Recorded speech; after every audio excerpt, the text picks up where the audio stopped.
আমরা গুণনা সম্পর্কে আলোচনা করার চেষ্টা করবো ইনশাল্লাহ। মাদ, আমরা আগেও বলেছি মাদটা অনেক গুরুত্বপূর্ণ বিষয়। তাজবিদের মধ্যে সব থেকে গুরুত্বপূর্ণ বিষয় হলো মাখরাজের পরেই মাদ। মাখরাজটা কেন গুরুত্বপূর্ণ? মাখরাজটা গুরুত্বপূর্ণ এই জন্য যে অক্ষরগুলো যদি সঠিকভাবে উচ্চারণ না করা যায় তাহলে কিন্তু অর্থের পরিবর্তন ঘটে। তো সেই জন্য তাসবিদে মাখরাজের পরে যার স্থান সেটা হলো মাদ। এই জন্য গুরুত্বপূর্ণ মাদ যে অনেক সময় দেখা যায় মাদ করলে একরকম অর্থ হয়, মাদ না করলে আরেক রকম অর্থ হয়। তো আমরা আজকে পড়বো ইনশাল্লাহ। মাদ যেহেতু আমরা শেষ করেছি, গুণনাটা হচ্ছে পড়ার সৌন্দর্য। গুণনা করলে না করলে আপনার অর্থের পরিবর্তন ঘটে না ঠিকই, কিন্তু আমরা সব কিছুকে সুন্দর করলাম। আমরা কথা বলার সময় সুন্দর করে কথা বলার চেষ্টা করি, ঠিক না? সবকিছুর ক্ষেত্রে আমরা সুন্দর করি, কিন্তু কোরআন তেলাওয়াতের ক্ষেত্রে যদি সেই সৌন্দর্যকে আমরা হারিয়ে ফেলি তাহলে তো এটা আল্লাহ অসন্তুষ্ট হবেন, ঠিক না? তাই জন্য আমরা আহ, কোরআনকে সুন্দর করার জন্য আমরা আজকে শিখব হলো গুন্না। গুন্নার প্রথম যে পার্ট সেটা হলো ওয়াজিব গুন্না। ওয়াজিব গুন্না শুনেই বোঝা যাচ্ছে যে গুন্না করা ওয়াজিব। কখন গুন্না করা ওয়াজিব হয়? ওয়াজিব গুন্না দুইটা অক্ষরের সাথে রিলেটেড। কয়টা অক্ষরের সাথে? দুইটা অক্ষরের সাথে। দুইটা অক্ষরের সাথে গুন্নাটা রিলেটেড। একটা হচ্ছে মিম, আরেকটা হচ্ছে নুন। নুন। এই মিম এবং নুন, এই দুইটা অক্ষরের সাথে গুন্নার সম্পর্ক। কখন গুন্না হবে? যখন এই দুইটা অক্ষরের উপরে তাসদিদ বা সাদ্দা হবে, তখন সেটা ওয়াজিব গুন্না হবে। নুনে মিমে তাসদিদ গুন্না করা ওয়াজিব। ওয়াজিব। যেমন দেখেন ইন্না, ইন্না আমরা পড়ি ইন্না, এখানে কিন্তু দুইটা জিনিস। ইন গুন্না হলো, না একালিফ মাদ হলো কিন্তু এখানে। ইন না গুন্না মাদ, এখানে একালিফ মাদ। কিন্তু যখনই আমি আর যখন বলবো তখন কিন্তু মাদের পরিমাণ বেড়ে যাবে, তখন তিন আলিফ মাদ হবে। আমরা যেহেতু জি। মাদ পড়েছি, ইন্না আ'তাইনা, আ'তাইনা, ইন্না আ'তাইনা। এখানে আমরা নিয়ম পড়েছিলাম মাদ্দে মুনফাসিলে। আরে বেসিক বেরে আম্মু আশা বেসিক মাদ একটা শব্দ দিয়ে শেষ হবে, আশা। আর দ্বিতীয় শব্দ শুরু হবে হামজা দিয়ে। বেসিক মাদ একটা শব্দ শেষ হবে বেসিক মাদ দিয়ে, আর দ্বিতীয় শব্দ শুরু হবে কি দিয়ে? হামজা দিয়ে। হামজা দিয়ে। এখানে সেই হিসেবে মাদ্দে মুনফাসিলও আছে, ওয়াজিব গুন্নাও আছে। একইভাবে যেমন আমরা যদি বলি আম্মা, অথবা যদি বলি লাম্মা, তাহলে এখানে কিন্তু ওয়াজিব গুন্না। এখানে মিমে সাদ্দা বা তাসদিদ, এখানেও মিমে সাদ্দা বা তাসদিদ, এখানেও নুনে সাদ্দা বা তাসদিদ। তবে একটা জিনিস অবশ্যই মাথায় রাখতে হবে, নুনে মিমে তাসদিদ হলে গুন্না হবে ঠিকই, কিন্তু সব সব গুন্না কিন্তু আবার ওয়াজিব গুন্না না। নুনে মিমে সাদ্দা বা তাসদিদ হলেই গুন্না হবে এ কথা ঠিক। যখনই নুন এবং মিমে তাসদিদ দেখবেন তখন কিন্তু গুন্না করতে হবে, কিন্তু সব নুনে মিমে তাসদিদ থাকলে কিন্তু ওয়াজিব গুন্না হবে না। এটা কখন হবে? তাহলে একটা প্রশ্ন জাগে, কখন ওয়াজিব গুন্না হবে আর কখন ওয়াজিব গুন্না হবে না? মানে কি, কখন এটার নাম হবে ওয়াজিব গুন্না, কখন এটার নাম হবে অন্য কোনো গুন্না? যখন নুনে মিমে সাদ্দা যখন দেখবেন এর পূর্বের অক্ষরে যদি হরকত হয়। হরকত বলতে আমি এখানে বোঝাচ্ছি হলো জবর জের পেশ, টানবেন না কিন্তু। তানবিনকে আমি এখান এখান থেকে আলাদা। কি বললাম? যখন নুন এবং মিমের সাদ্দা বা তাজদিদ থাকবে, তার পূর্বের অক্ষরে জবর সিঙ্গেল জের সিঙ্গেল পেশ হলে তখন সেটা ওয়াজিব গুন্না। কিন্তু যদি এরকম হয় নুন এবং মিমে সাদ্দা বা তাসদিদ আছে, কিন্তু তার পূর্বের অক্ষরে তান জজম আছে বা সাকিন অথবা তানভিন আছে, তাহলে সেটা কিন্তু ওয়াজিব গুন্না হবে না। ব্যাপারটা কি বুঝতে পেরেছেন? আমি আবারও বলছি, নুন মিমে তাসদিদ গুন্না করা ওয়াজিব, কিন্তু এই ওয়াজিবটা কখন হবে? যখন এই নুন মিমে তাসদিদ হওয়ার হবে এবং তার পূর্বের অক্ষরে সিঙ্গেল জবর সিঙ্গেল জের সিঙ্গেল পেশ হবে, তখন তখন ওয়াজিব গুন্না হবে। কিন্তু এর পূর্বের অক্ষরে যদি ডাবল জে জবর ডাবল পেশ অথবা যদি সাকিন যুক্ত অক্ষর হয়, তাহলে কিন্তু সেটা ওয়াজিব গুন্না হবে না। আমি কি বোঝাতে পেরেছি এবার? Yes, sir. Yes, sir. জি, বুঝলাম আলহামদুলিল্লাহ। যেমন দেখেন এখানে মিমে তাজদিদ তার পূর্বে জবর, এখানে নুনে তাজদিদ তার পূর্বে জের, ঠিক আছে না? জবর। তা এই হুম, ক্ষেত্রে এটার নামকরণ করা হবে ওয়াজিব গুন্না।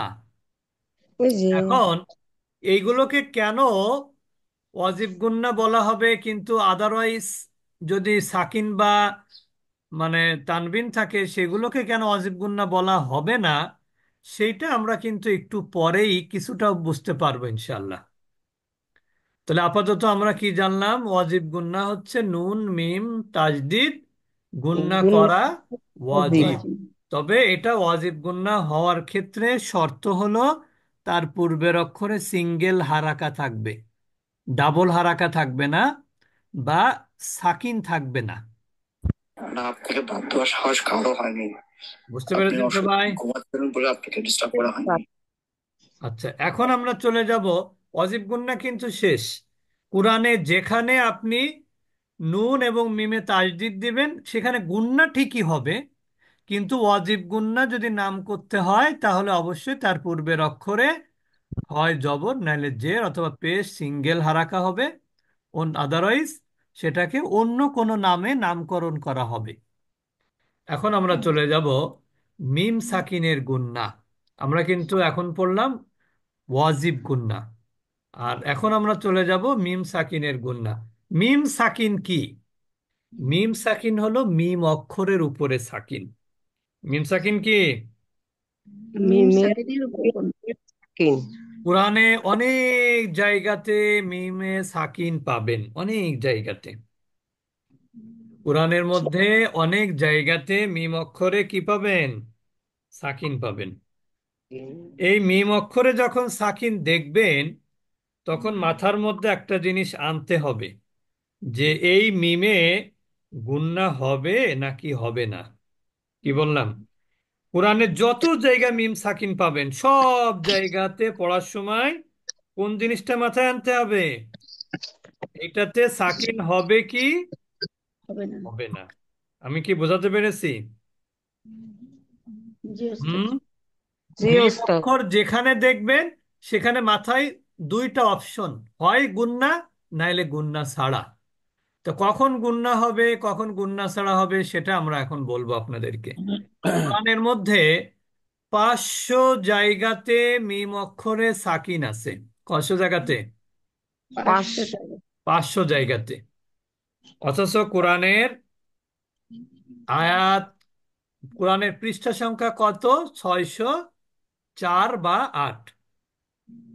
সেখানে 500 জায়গাতে মানে কি অ্যাভারেজে প্রায় এক জায়গাতে প্রত্যেকটা পৃষ্ঠায় কিন্তু মিম সাকিন আছে।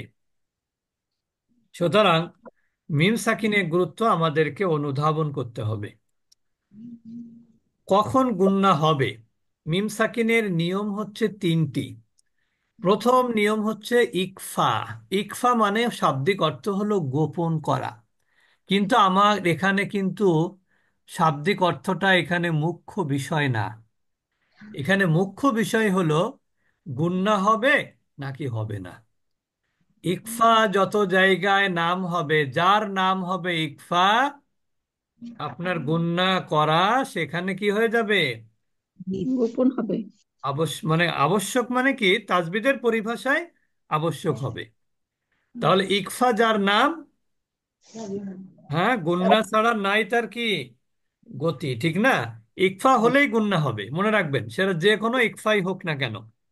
এখন মিম সাকিনের ইকফা কোনটা, ভালো করে খেয়াল করবেন, কিন্তু প্রত্যেকটা প্রত্যেকটা স্টেপ বাই স্টেপ কিন্তু বোঝার চেষ্টা করতে হবে।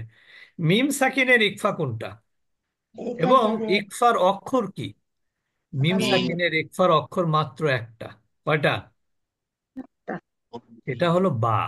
বা। মিম সাকিনের ইকফার অক্ষর কয়টি? একটি। একটি, সেটা হলো বা। বা। এখন মিম অক্ষরে কিন্তু আমরা বলেছি মিম অক্ষরে সাকিন এবার আপনাকে চিন্তায় ফেলে দিবে, গুণনা করবেন কি করবেন করবেন না। যদি এরকম হয় যে মিম অক্ষরে সাকিন, দেখেন এখানে তারপরে অক্ষর কি আছে? বা। বা। বা। মিম অক্ষরে সাকিন তার পরের অক্ষর যদি বা হয়, তাহলে এই মিমকে গুণনা করে পড়তে হবে। এটাকে বলে ইকফা গুণনা, মিম সাকিনের ইকফা গুণনা। এটাকে কি বলে? আসসালামু আলাইকুম। মিম সাকিনের ইকফা গুন্না। এটাকে বলে মিম সাকিনের ইকফা গুণনা। এটাকে কি বলে? মিম সাকিনের মিম। ইকফা। কিভাবে গুণনা করতে হবে? আসলে গুণনা কি জিনিস? গুণনা হলো যে অক্ষরে গুণনা হবে সেই অক্ষরে একটু স্টে করতে হবে, পড়াটা কন্টিনিউ করে একটু সময় এখানে অপেক্ষা করতে হবে। আমি একটা উদাহরণ বলি সব সময়, যে আমরা যখন যদি কোনো সিগনালে পড়ে গাড়ি, কোনো সিগনালে যখন গাড়ি পড়ে যায় তখন গাড়ি কি স্টার্ট বন্ধ করে দাঁড়িয়ে থাকে নাকি স্টার্ট চালু রেখে মুভমেন্ট বন্ধ রাখে? তার স্টার্ট চালু চালু রেখে রেখে মুভমেন্ট মুভমেন্ট বন্ধ বন্ধ। রাখে। স্টার্ট চালু রেখে মুভমেন্ট বন্ধ রাখে, এটাই হচ্ছে গুন্না। যেমন দেখেন, ইয়াইজুকুম বিহি, এই যে কুম বিহি, কুম বলে আমি কিন্তু এখানে স্টে করলাম, তারপরে বিহি বললাম, ঠিক না? ইয়াইজুকুম বিহি, এইটাই হলো গুন্না। তাহলে গুন্না হচ্ছে স্টে করা, আর মাদ হচ্ছে লম্বা করা। গুণনা কি করা? স্টে করা, কোনো জায়গাতে কোনো অক্ষরে, যে অক্ষরে গুণনা হবে সেই অক্ষরে এসে আপনাকে পড়া কন্টিনিউ করে ওখানে কিছু সময় পড়া পড়তে হবে। যেমন ইয়াইজুকুম, এখন আপনি যদি এইভাবে স্টে করেন ইয়াইজুকুম বিহি, তাহলে কিন্তু গুণনা হলো না। আচ্ছা, এটা হলো মিম সাকিনের ইকফার প্রথম উদাহরণ। কি বলবো? মিম সাকিনের পরে যদি বা অক্ষর আসে, বা অক্ষরে হরকত কি হলো কি না হলো এটা কিন্তু আপনাকে হিসাব রাখতে হবে না। আপনি মিম সাকিনের পরের অক্ষর বা দেখলেই মিমটাকে কি করবেন? স্টে গুণনা করবেন। করবেন। তো সবাই আমার সাথে, আমার আমার পড়া বললে আপনি বলবেন, ইয়াইজুকুম বিহি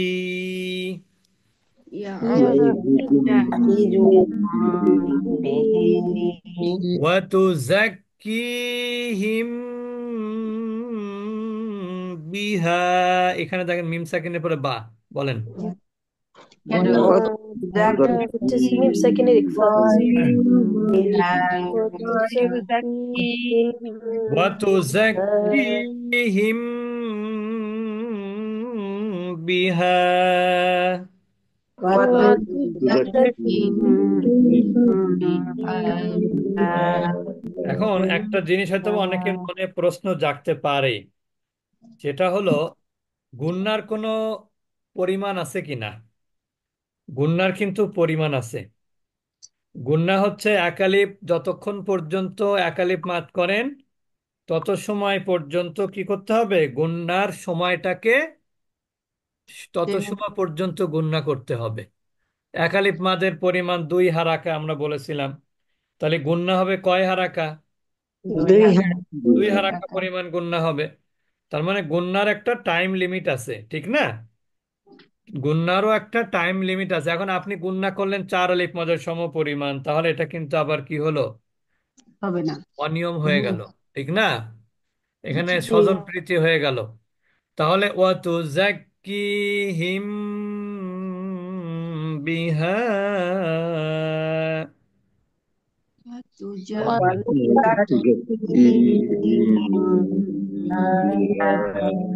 সবাই একসাথে বলবেন আম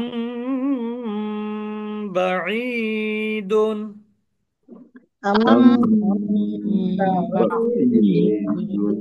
এখানে মিম সাকিন, তার পরের অক্ষরে কি আসছে? বা অক্ষর আসছে।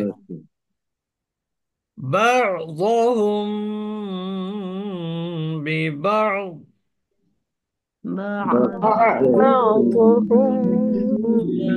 بعضهم بعضهم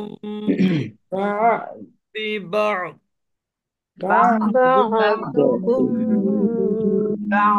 بعض আচ্ছা, এটা মিম সাকিন পরে বা, এরপরে মিম সাকিনের ইদগাম। তাহলে কিন্তু অলরেডি আমাদের একটা নিয়ম চলে গেল। নিয়মটা কি? ইকফার নিয়ম। ইকফা কখন হয়? মিম সাকিনের পরে শুধুমাত্র বা অক্ষর হলে। বাস আর তখন ওই মিমকে এক আলিফ মাদের সমপরিমাণ সময় পর্যন্ত গুণনা করতে হয়। এখন আমরা চলে যাচ্ছি ইদগামে। ইদগামের শাব্দিক অর্থ কিন্তু মিলিয়ে পড়া, কিন্তু আমাদের এখানে মূল কাজ হলো গুণনা হবে কি হবে না। আবার মিলানোর বিষয়টাও এখানে মুখ্য না হলেও এখানে একটা গৌণ বিষয় আর কি, মানে এটাও একটা গুরুত্বপূর্ণ বিষয়। মিম সাকিনের ইদগামের অক্ষর মাত্র একটা, সেটা হলো মিম। মিম সাকিনের ইদগামের অক্ষর কয়টি? একটি একটি, সেটা হলো কি? মিম। মিম এখন আমি একটু আগে আপনাদের একটা কথা বলেছিলাম, তার উত্তর কিন্তু এখন পেয়ে যাবেন। আমি বলেছিলাম মিমে নুনে তাজদিদ গুন্না করা ওয়াজিব, এবং সেটার জি নাম ওয়াজিব গুন্না হবে। কিন্তু এটা কিন্তু ওয়াজিব গুন্না হবে না। গুন্না ঠিকই হবে, কিন্তু এটা ওয়াজিব গুন্না না। কারণ কি বলেন তো? ওয়াজিব গুন্নার জন্য শর্ত করে দিয়েছিলাম তার পূর্বের অক্ষরে হয় একটা এক জবর হবে, হারাকা নাহলে একটা জের হবে, নাহলে একটা পেশ হবে। কি থাকবে না? জজম বা সাকিন থাকবে না, বা তানবিন থাকবে না। চাকরি কিন্তু থাকবে এখানে না দেখেন সাকিন আছে। তাহলে এটা কিন্তু ওয়াজিব গুন্না না। এটা হচ্ছে মিম সাকিনের ইদগম। এখন এই যে সাকিনের যে আমরা একদম বললাম ইদগম, ইদগম শব্দের অর্থ মিলিয়ে পড়া। এখানে কিভাবে মিলাচ্ছি আমরা? আমরা একটা নিয়ম জানি যে সাকিন এবং তাসদিদ এই দুইটা যদি পাশাপাশি থাকে তাহলে কে প্রাধান্য পায়? তাসদীদ তাজদিদ প্রাধান্য পায়। তার মানে এই সাকিনটাকে কিন্তু আমরা পড়বো না, এই সাকিনটাকে আমরা পড়বো না। করব তাহলে কি করব? এই হা পেশ যুক্ত হা, এটা কাকে ধরবে? এই মিমকে ধরবে। এইটাই হচ্ছে মিলানো, এইটার সাথে এটা মিলানো। তা কাকে বাদ দিয়ে মিলাচ্ছি? মিম সাকিনকে বাদ মিম দিয়ে সাকিন মিলাচ্ছি। তাহলে এখানে এই হু হা মিম পেশ হুম, হুম এই মিম না কিন্তু এই মিম। তাহলে এখানে কিন্তু গুন্না হবে। এটা হচ্ছে মিম সাকিনের ইদগম। এটাকে কি বলবো? মিম মিম সাকিনের সাকিনের ইদগাম ইদগম। কখন হবে? মানে মিম সাকিনের পরে যদি মিম অক্ষর আসে। এবং এখানে অবশ্যই মনে রাখতে হবে ইদগম হওয়া মানেই হলো ইদগমের অক্ষরে তাজদিদ হওয়া। ইদগম হওয়া মানে কি? ইদগমের অক্ষরের উপরে তাজদিদ তাসদীদ হওয়া। হওয়া কোনো ওই যে এখানে ইদগমের অক্ষরে সাকিনের যদি চেয়ে তাজদিদ, তাসদীদটা পাওয়ারফুল বেশি এর জন্য ওইটা হ্যাঁ হ্যাঁ, ছাড়া ওইটা ধরবে ইদগমের অক্ষরে তাজদিদ না থাকলে তাজদিদ দিয়ে পড়তে হবে। তাহলে এখানে কিভাবে গণনা করব? লাহুম লাহুম মা, সবাই বলি লাহুম মা আলাইকুম মিন।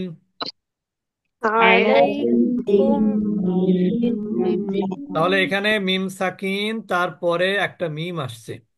এই জন্য মিম সাকিনের পরের অক্ষর যদি মিম হয় তাহলে অবশ্যই সে মিমে, সেকেন্ড মিমে তাজদিদ দিতেই হবে। আর এই সেকেন্ড মিমের সাথে আগের শব্দ কি হবে?